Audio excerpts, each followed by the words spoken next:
Why would you put your faith in the hands of people when they'll just drop the ball? Don't put your faith in money or belongings, they'll never last. Instead, put your faith in Jesus, 'cause he'll never let you go. If you wanna steal my show, I'll sit back and watch you go. If you got something to say, go on and take it away. Need you to steal my show, can't wait to watch you go. Oh, oh, oh, so take it away. Hi, I'm Ruth. And I'm Naomi. And here on Mustard Seed TV, our motto verse is Matthew 17:20. In case you guys didn't catch it last week, it is, and he said, "For you have so little faith, for if you had faith the size of a mustard seed, you could say to this mountain, move from here to there, and it will move. Nothing will be impossible for you." Yes, now the context of this verse is a little spooky. So it happens that there's this boy and he's sick. The Bible actually says that he has a demon, and the apostles go and try to heal this boy, and they can't.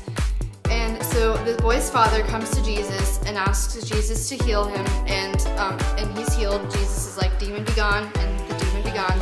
So, but then later, the apostles come to Jesus and they ask, "Why weren't we able to heal the boy?" And Jesus says, "Because you had such little faith. If you had faith the size of a mustard seed, you could move mountains," and etc.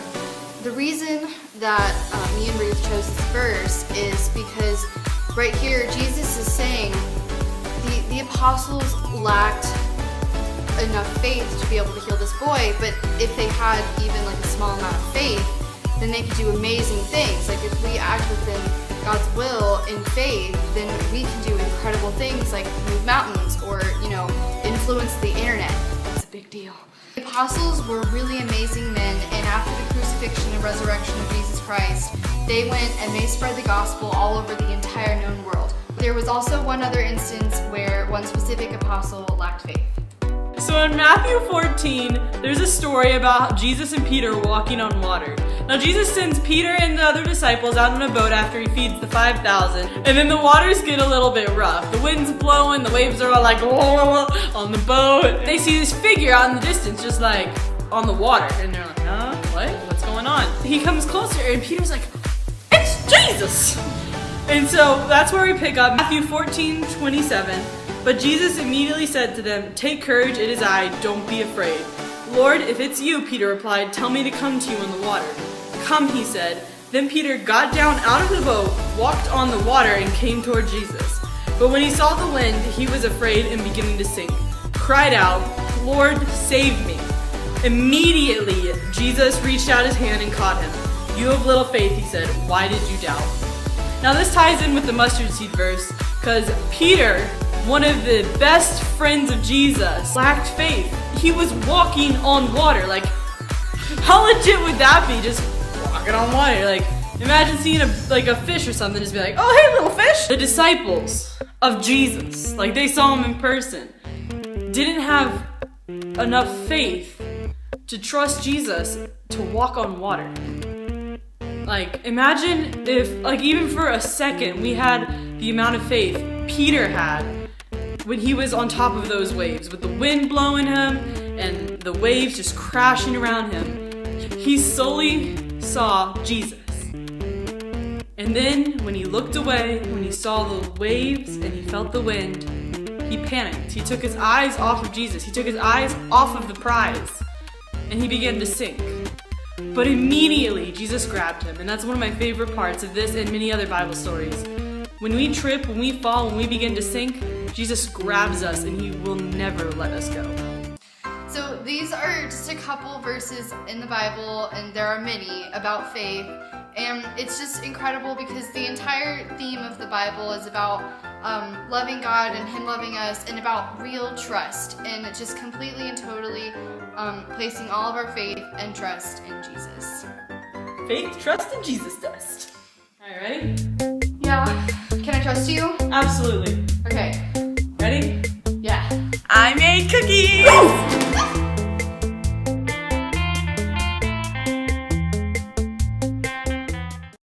Alright guys, it's time for for our mustard moments, and this is going to be a section of our video where we discuss the last time that Jesus has worked in our or your lives. So this episode, since it's kind of only our second video and we don't have a lot of following, nor did we talk about it in the last video, we're going to tell you the last time that we saw Jesus. When we're done, we want you guys to feel free to email us, comment our Instagram, DM us on Instagram, or just comment below a time that you have seen Jesus work in your lives. Here we go!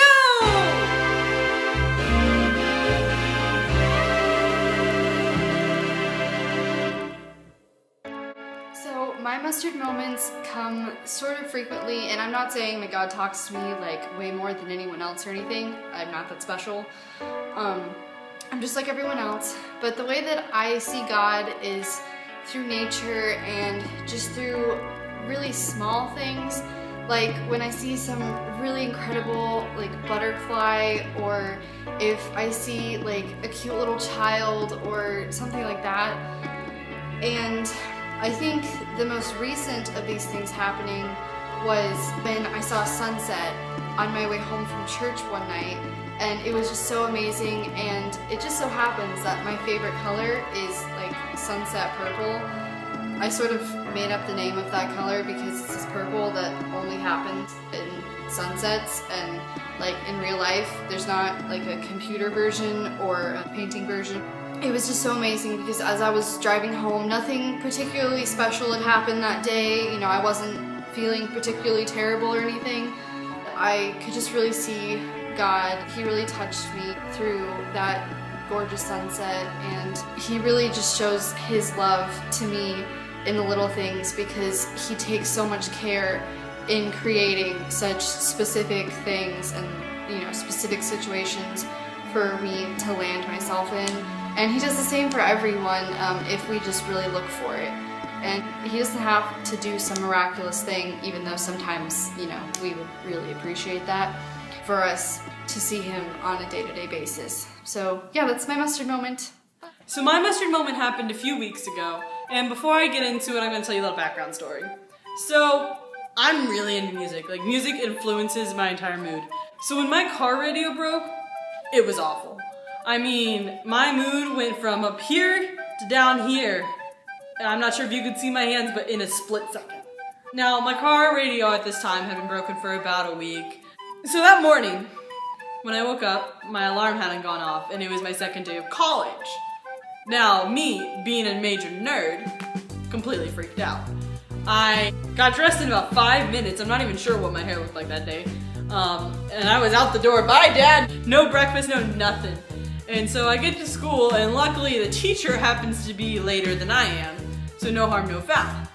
But I'm still in a pretty bad mood just from the stress of the morning. There is this period between my first class and my next class of about an hour and a half.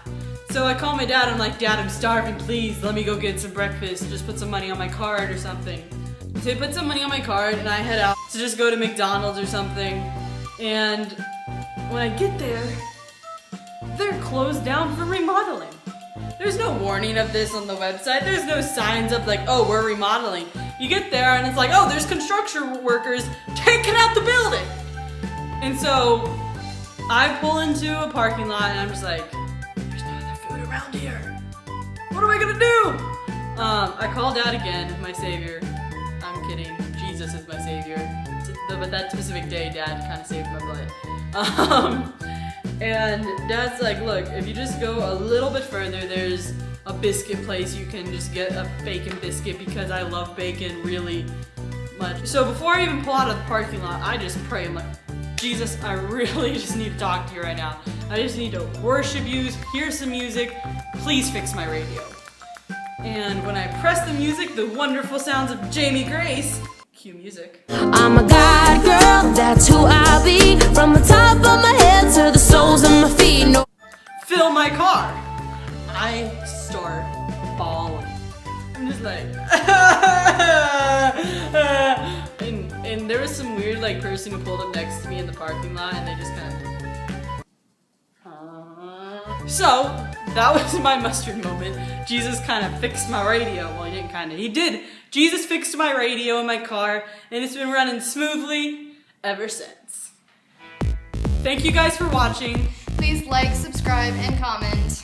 And if you guys want to contact us, especially for those mustard moments, our links are in the description below to our email and our Instagram. Bye!